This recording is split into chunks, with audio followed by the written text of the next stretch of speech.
I've been reading this book, Three Body Problem, and it's super clear to me that Cixin Liu, who is an genius, is expressing himself so freely. His love for physics, astronomy, and politics is so clear in the world he's created, which is why I think it resonates so deeply with so many people. That love makes these ideas feel magical in the eyes of the readers, causing them to form their own relationship with them, which makes his world feel so believable and so human. I moved.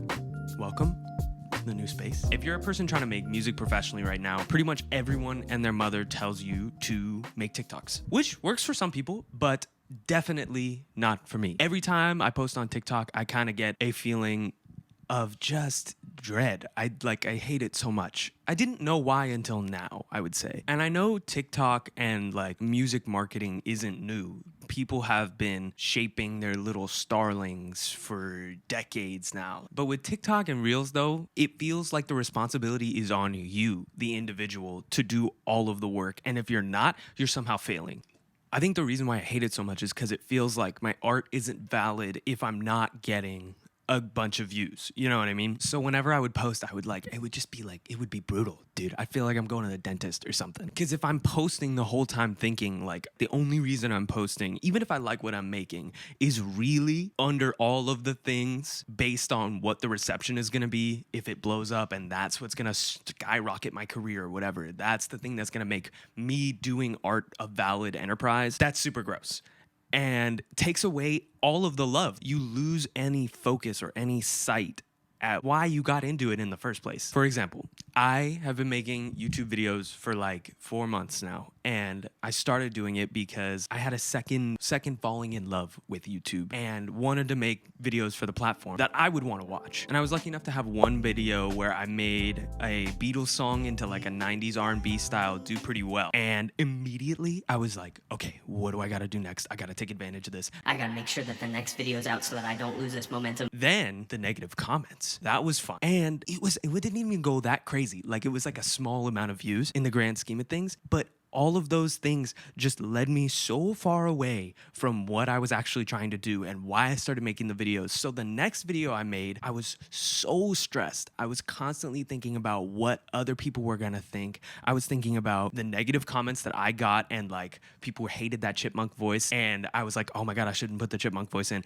but I did. I got sick because I was so stressed. It took me for freaking ever to put the video out, and it got like 300 views, dude.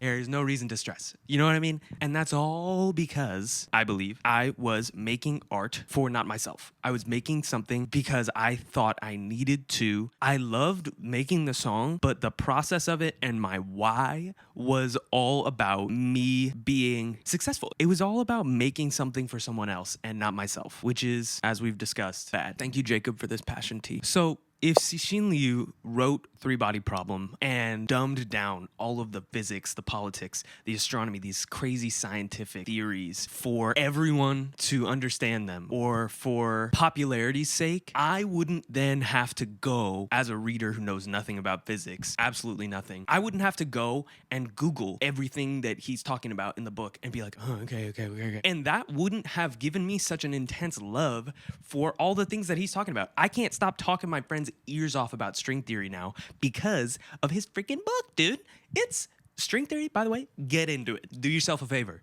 Get into it. So what I'm trying to say, by me making music for the end product, for the end goal of somebody liking it or a lot of people liking it, I think I am cutting myself short or actually pushing people away because it's not a true expression of me. And what do people gravitate towards, or what is the most meaningful art in my life other than true expressions of other people? So that's what I've been thinking about for the past like 3 months. And I made a song that's kind of about something entirely different, but the lyrics happen to kind of like coincide and work with this topic. But I did make this song with just me in mind. I wasn't thinking about what it was gonna do. I wasn't thinking about making it poppy. I just wanted to make a song like this, so I did it. So here it is.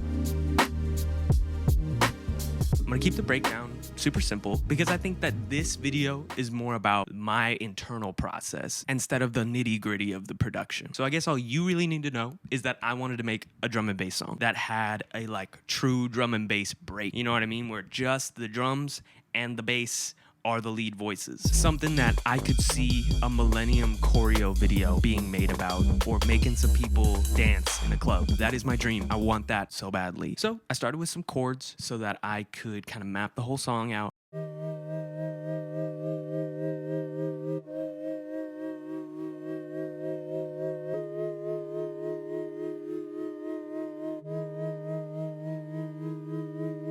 And then play some melody on top of that. It's late in the morning, there's a light shining through, but I can't shake this feeling, now that I want it. I sang the melody so that I knew where the drums and the bass could have their moments and their pockets to shine. Then I mapped the song out so that I knew where the break could come in and I could build into it and then keep the energy for the rest of the song. So let's talk about that break. I spent a lot of time thinking about how much energy I could cram in there. So I took a separate bass track so I could kind of alter it a little bit more. I automated the filter so that you would get this wah wah wah wah wah warble kind of moment.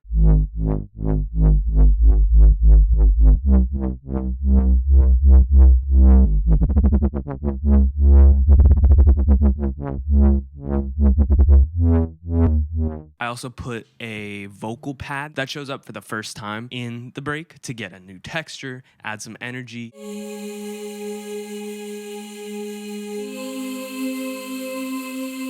And then I also added in drum breaks and vocal chops to punctuate the high points in the break.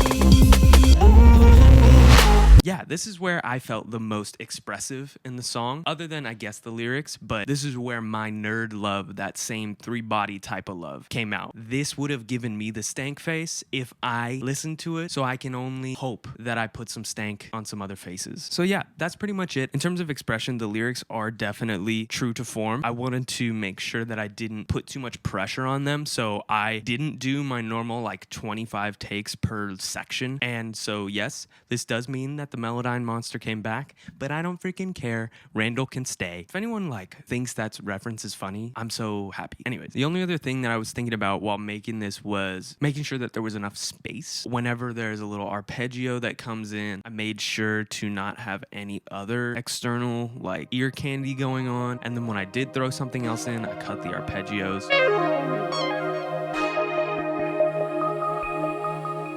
Make sure it's balanced. Quincy Jones style, you know?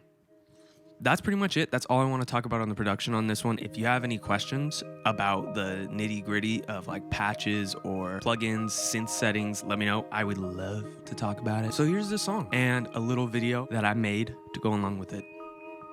You're epic. It's late in the morning, there's a light shining through, but I can't shake this feeling, now that I want you.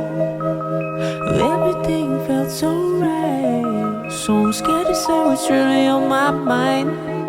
Now I just feel like I'm losing me, yeah.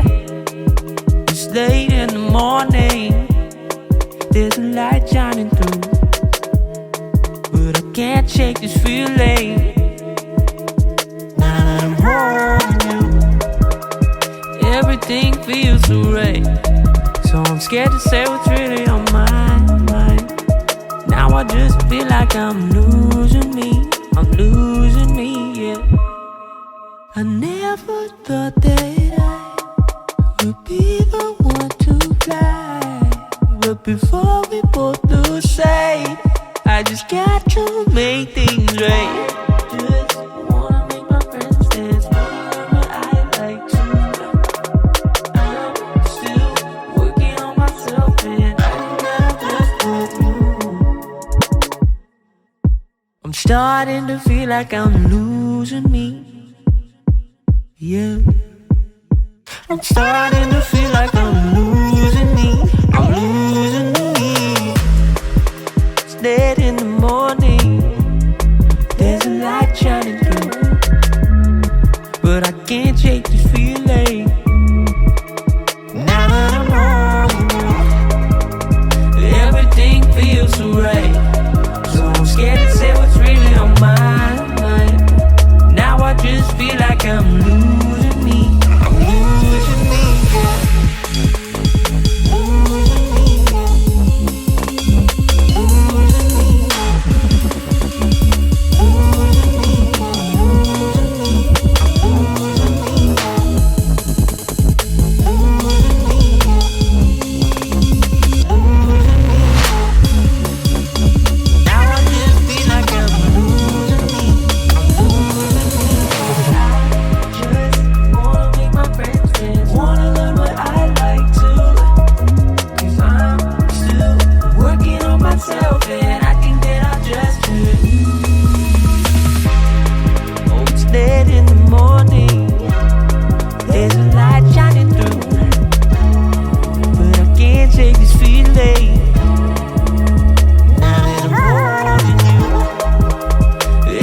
of losing me.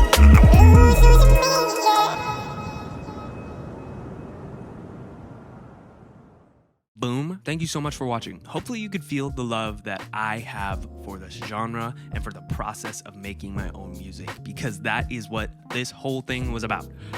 Sorry this video was a little later than I promised in my last video. I'm gonna keep making more videos, more video essay kind of style videos like this with music to go along with it, because I feel like that's my version of the Casey Neistat vlogs that I grew up watching and loving as a 14-year-old. Also, somebody read this freaking book so that I can talk about it with somebody else, because it's so good, dude. It's so good, and no one has read it yet, so let me know. I want to talk about it. You guys are the best.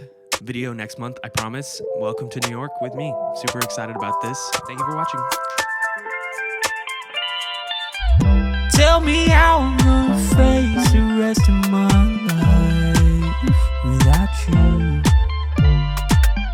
Tell me who I'm gonna be in this world alone. With you